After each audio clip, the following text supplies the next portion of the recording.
Había una época en que Eduardo tenía todo lo que se supone que define el éxito.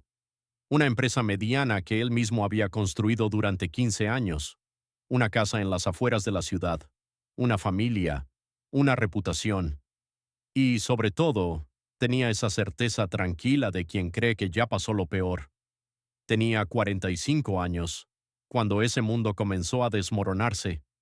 No de golpe, sino de la manera más cruel, despacio, pieza por pieza, como si el universo quisiera asegurarse de que no hubiera manera de no verlo. Esta es su historia. Y si estás escuchando esto mientras manejas, mientras caminas, o en esa hora difícil antes de dormir, quiero que sepas algo desde el principio. Lo que Eduardo aprendió en sus años más oscuros podría ser exactamente lo que tú necesitas escuchar hoy. El primer golpe llegó en forma de números rojos. La empresa que Eduardo había construido con sus propias manos comenzó a perder contratos. Primero uno, luego tres, luego una cadena de pérdidas que parecían no tener fondo. Él no lo vio venir, porque estaba demasiado ocupado mirando hacia adelante, como hacen los que creen que el trabajo duro siempre es suficiente. En 6 meses tuvo que despedir a 12 personas. Cada despido fue como arrancar un pedazo de algo que había tardado años en construir, y lo que más le dolía no era el dinero, era mirarse en el espejo y no reconocer al hombre que veía. El segundo golpe fue personal. Su matrimonio de 18 años llegó a un punto de quiebre. No porque hubiera traición ni mentiras dramáticas, sino porque la distancia que genera la crisis económica, el estrés constante y el silencio entre dos personas que ya no saben cómo hablarse, puede ser más destructiva que cualquier tormenta visible. Se separaron un martes de noviembre. Eduardo recuerda exactamente el día, porque esa noche se quedó dormido en su oficina vacía, sobre un sofá de cuero que olía a polvo, preguntándose en qué momento había tomado el camino equivocado. El tercer golpe fue el que menos esperaba: su salud. El cuerpo siempre cobra lo que la mente debe. 2 meses después de la separación, un dolor persistente en el pecho lo llevó al hospital. No fue un infarto, pero fue una advertencia tan clara que el médico le dijo algo que Eduardo no olvidará. Jamás. Su cuerpo le está diciendo lo que usted no se ha atrevido a decirse a sí mismo. El fondo llegó en silencio. No hay un momento dramático en la vida real como en las películas. El fondo es cuando un día te levantas y simplemente no encuentras una razón para levantarte.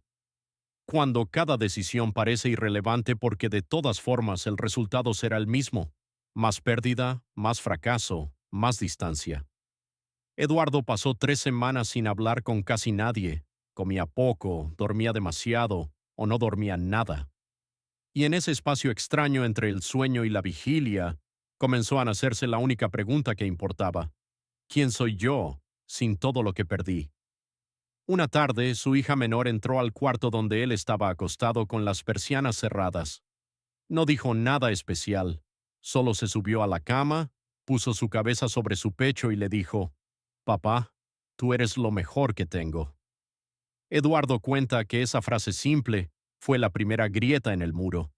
Hay una diferencia enorme entre tocar fondo y quedarse en el fondo.